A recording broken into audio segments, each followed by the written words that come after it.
Hi, my name is Marcus, and I'm super stoked to be with you guys today. I work at a full-service advertising agency in Detroit, Michigan, holla, called Donor, and I run the social practice there. And I consider my job is to help people put things in the world. And while I also work at Donor, I'm on the faculty at the Ross School of Business, Go Blue, where I try to put people in the world. So today I want to talk to you about words. And to do that, I got to take you back to 1991. Now, some of you guys probably weren't here in 1991. Some of you guys have expunged 1991 from your memory. So let me give you a quick recap. Terminator 2 was the #1 movie in the country at that time. Awesome movie. Michael Jordan won his first championship and many more to come. Roseanne was the #1 sitcom in the country. Kentucky Fried Chicken truncated their name to KFC in 1991, factoid. 4 guys from Philly wanted to sing. They go by the name of Boyz II Men. They released Cooley High Harmony in 1991, awesome album. And while this was happening, especially in the context of music, there was a heavy metal band that decided to put down their heavy metal instruments and pick up an acoustic guitar. And they wrote this sappy, lovely ballad called, you guessed it, More Than Words. You guys know that song? I don't believe you. Let's give it a shot. Can you some sound back there, sir? Let's hear it, guys. Don't get shy on me now.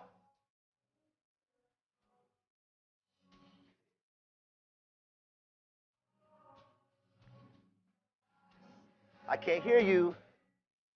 I can't hear you. There you go.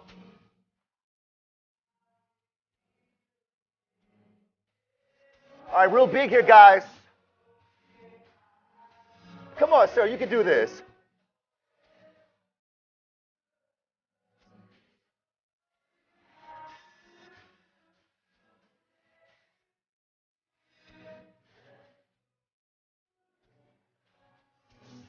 Let's finish big, guys. Here we go.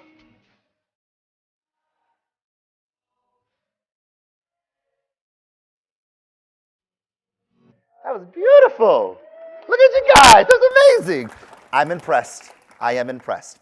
Now, I love that song, not only because of the fact that the harmonies are just so lush and gorgeous, and that the melody is just so beautiful, and I'm a sucker for acoustic guitars, but I love the song because I love words.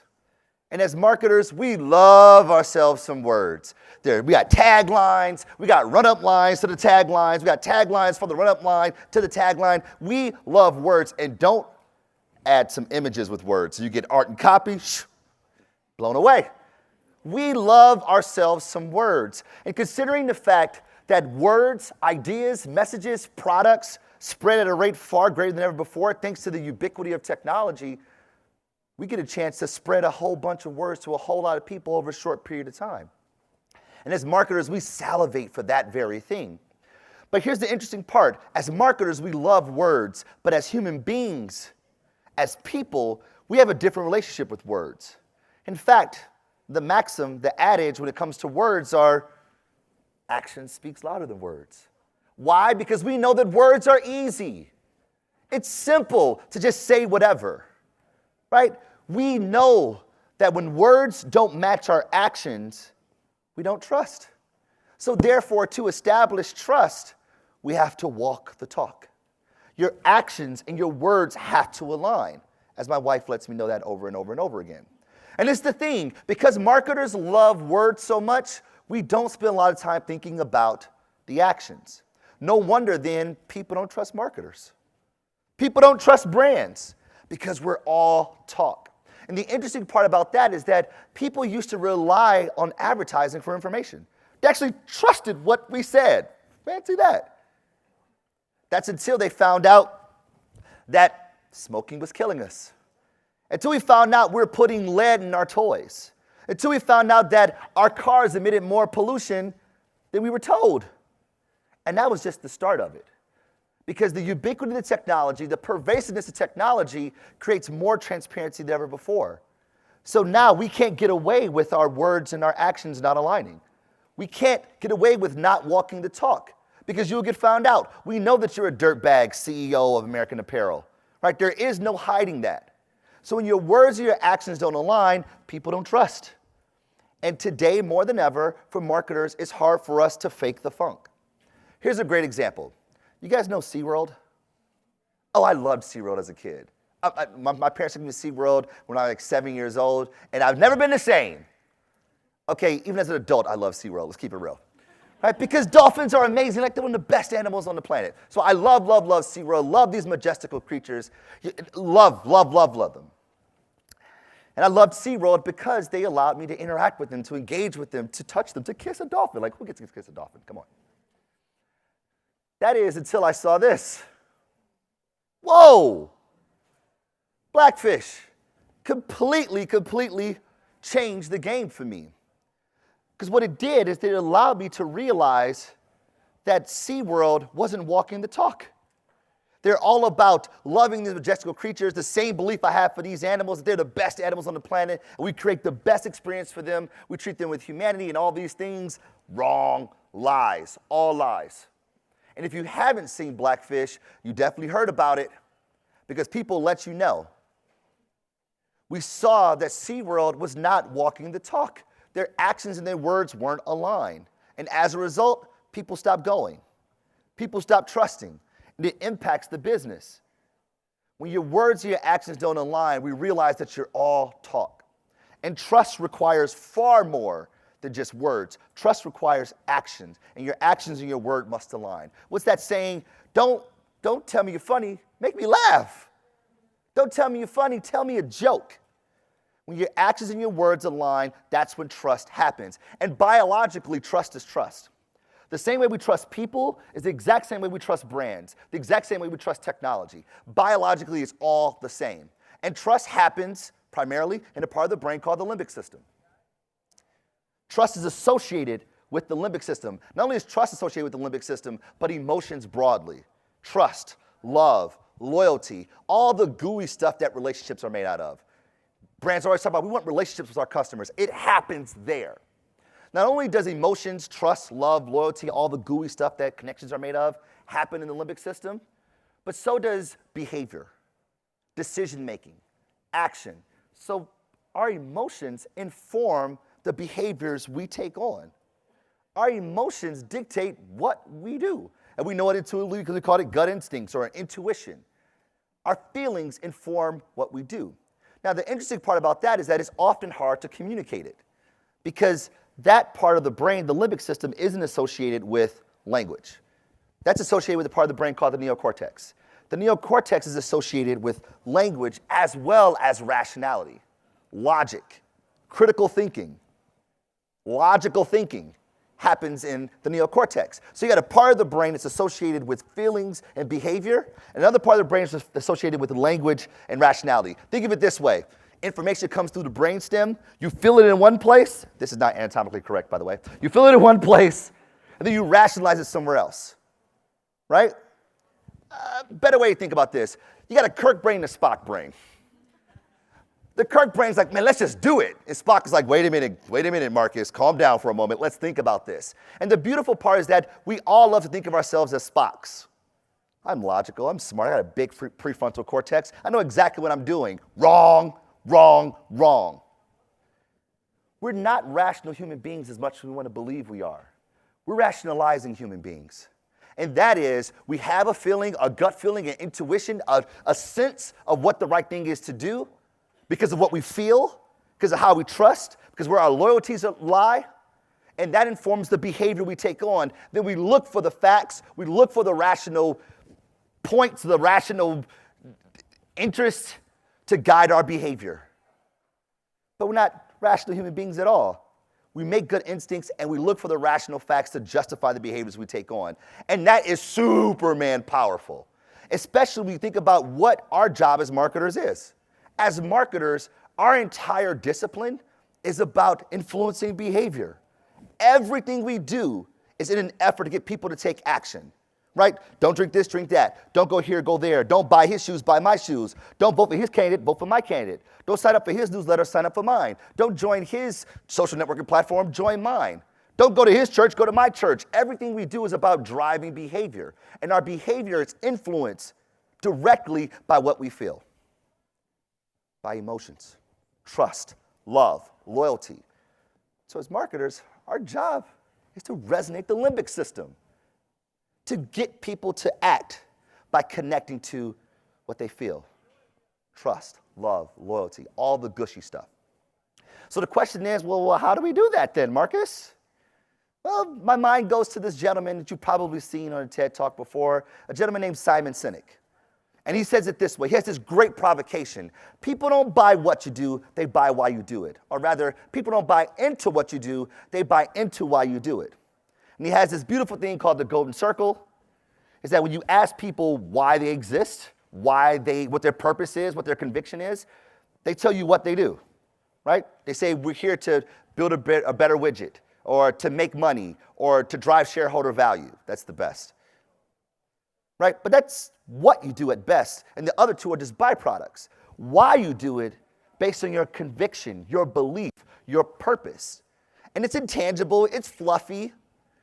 Most of the time it makes us feel really good. And it's very much associated with the limbic system that influences our behavior. So as brands, as marketers, as human beings, Simon Sinek would say, well, let's start with why, the limbic system stuff, and then work our way to the more rational things to justify our behavior. And if you think of some of the biggest brands in the world, they all have very clear and salient whys, right? Coke believes in optimism, happiness. We've known that ever since, I want to teach the world to sing in perfect harmony. They've always been about happiness. And they use words like open happiness to communicate why they exist. Those are the words they use. And they make it real by finding moments of unhappy and make them totally happy. Coke Happiness Machine is a great example of that. Coke finds moments where happiness is at a 3 and bumps it up to a 7. Nike believes that every human body is an athlete, right? Whether you're big, small, short, tall, able, unable, every human body is an athlete. So as a brand, they exist to provoke you to realize your most athletic self. And they use words like just do it as that provocation. And they make it real by things like Nike Run Club because they know people are more inclined to work out when they work out with other people. Walking the talk. Apple exists because they believe in challenging the status quo, bucking the conventional norm. And we've known that ever since we see 1984. Well, 1984 wasn't going to feel like 1984. Unless it's 2017, right? And that's just not these huge brands that we love, but tons of other brands, right? Southwest Airlines believes in democratized flight. Tom's believes that people should have access to basic human needs. Tesla believes in the possibilities of an electric world. They just so happen to sell batteries. Oh yeah, and cars. Oh yeah, and sunroofs. They're not defined by their industry, they're defined by why they exist. Dove, they believe in encouraging self-esteem. They just so happen to sell soap, just so happen to sell lotion, just so happen to sell shampoo and conditioner. But why they do is because of why they exist. And because trust, biologically, is the same way it is for brands, for technology as it is for people, you see the exact same thing happen when it comes to people. Great example, the Pope. Love this guy. Right? Now, the Pope is the physical leader of the Catholic Church. That's what he is. That's what he does. But why he does it is based on this. We must restore hope to the young, help the old, be open to the future, spread love, be poor among the poor. We need to include the excluded and preach peace. That's what that's why he exists. That's his conviction. That's what he believes. Those are the words that he uses. And he walks the talk by things like this. When he comes to D.C., he doesn't meet with politicians or dignitarians. He goes have lunch with the homeless. And when he's with the homeless, he treats them with tons and tons of dignity. And when someone asks him, hey, what do you think about violence in Islam? Can you condemn that? He said, well, how can I speak on violence against Islam or in Islam if I don't speak about violence in Christianity? He's not driven by what he does. He's driven by why he does it. And this is manifested to such a degree that it transcends the religion. Even people who aren't Catholic are like, I love this guy. There's somebody here who said, I hate all religions, but this Pope, that's my dude. It's no wonder then why the Pope is considered one of the most popular leaders in the world. Not because of what he does, but because of why he does it. And his words matches his action. He walks the talk. But this is an interesting thing because as marketers, we see that and be like, yeah, totally makes all the sense in the world.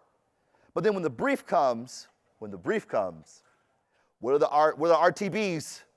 What are the value propositions? What's the differentiator? What are the bells and whistles? As marketers, we focus on what we do, the tangible things.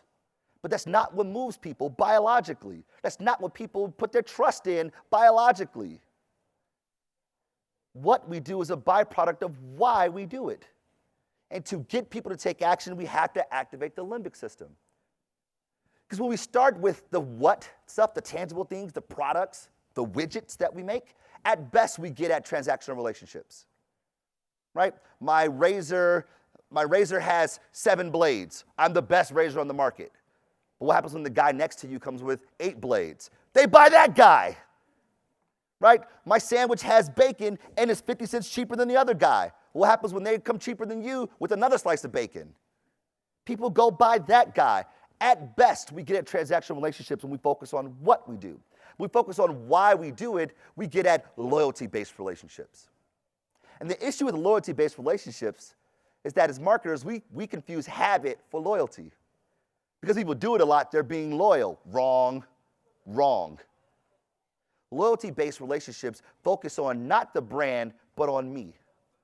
But on the individual, but on the consumer. Because when the brand belief equals my belief, when the brand's conviction, when the brand's why equals my belief, I now use the brand to communicate my own identity. That's why people have Harley Davidson tattoos on their body. Because Harley Davidson is a shortcut of my own identity. People aren't walking around with Charmin's logos on their body, right? Right. This is what makes social marketing so powerful. This at its core is what makes social marketing such a powerful thing. And by social marketing, I mean it by definition. Social, people marketing. Because most marketing communications traditionally works like this. I have a brand, we have equity, we have legacy, we have a whole bunch of products, and I communicate those product propositions, those value propositions through some medium, right? My razor is big, my razor is sharper, my sandwich is bigger, my battery lasts longer, my car goes faster, my shampoo would get you laid. And we communicate that to a target audience, a group of people, faceless people, right? You have a nose, we sell Kleenex, come get some. And hopefully, maybe we get people's attention. Hopefully, maybe the person that's using a 6-blade razor says, they have 7 blades, maybe I should try that one, it probably gets a little sharper, until the next guy comes out. But when we talk about social marketing, people marketing, we're talking about brands who have a point of view, a conviction, a why, a belief. And those brands tap into a network of people who share the same belief as they do. They subscribe to the same point of view, the same shared beliefs, the same social norms, the same unwritten rules. And the brand now becomes a receipt of my belief. The brand now becomes a badge of my identity. And I use that brand to say, hey world, this is me. Anybody else out there like me? So not only do I end up consuming from the brand, I use the brand to communicate my identity and share it with people who are just like me. Because that brings me closer to my people. As Aristotle would say, we are social animals by design, by nature. And everything we do, these communicative nodes that we share in this social media world, this hyper-connected world, is to bring us closer to our people. And that is Superman powerful. We think about what our role is as marketers, to get people to adopt behavior. So the opportunity then for a brand, for a marketer, is to find the convergence between the brand conviction, its belief, its why the brand exists, its purpose, and where that overlaps with network beliefs, the beliefs of people who see the world the way you do. That's the greatest opportunity for a brand, to find people who, yeah, man, I believe the exact same thing. And this brand is going to tell me, this brand is going to communicate that for me. That's why I wear Toms. Not because Toms are sexy and comfortable, because it means I'm a good person. When I walk around, it's a receipt to say, I do good things with good people. And you should too.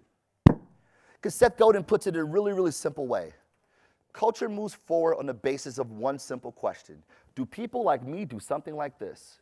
And we ask ourselves that question subconsciously, non-consciously, hundreds of times a day. Do people like me do something like this? If the answer is yes, I do it. If the answer is no, I don't. And if your brand communicates something based on its belief that's not aligned with what I believe, I don't use it. Don't believe me? Ask the guys from Uber. their actions, their words communicated something that was not aligned with the network. And people say, man, I can't rock with you, dude. Because we don't see the world the same way. And I don't want to be seen like one of those kind of people. And therefore, I don't use it because this is what people like me do. And as a result, you see another brand say, hey, this is what we believe. And you know what? We're putting our money where our mouth is, literally. Signing checks that communicate our belief, where the words and the actions match, where they walk the talk. Which means for marketers, we got to get beyond the words. Words are great, but words are soulless if the actions don't align. Or as Diddy would say, don't talk about it, be about it. The words and the actions have to connect. You have to walk the talk, which means for us as marketers, as content creators, as storytellers, as entrepreneurs, as business owners, we got to move from talk to action. Our actions and our words have to align. We have to move from promises to proof. And in all of this, we have to move from brand communications to brand kinetics. The way the brand moves, the way the brand behaves, where it shows up, with whom we show up, the context by which we show up, so that our words and our actions align. And I guess those guys from Extreme were onto something back in 1991. Because if you fast forward to the second verse, what would you say if I took those words away? What would you say if you couldn't say, we have the sharpest razor on the market? What would you say? When you couldn't make it real just by saying, I love you, or you couldn't make things new by saying, I love you. We have to move beyond the words. Our behaviors, our actions as brands, as marketers, have to evoke a belief, a conviction, a reason for existing. And the words we use have to align with our behavior if we want to establish trust. And trust is beyond important because it's that part of the brain that influences the behavior we take on. I hope this was helpful. Thanks so much.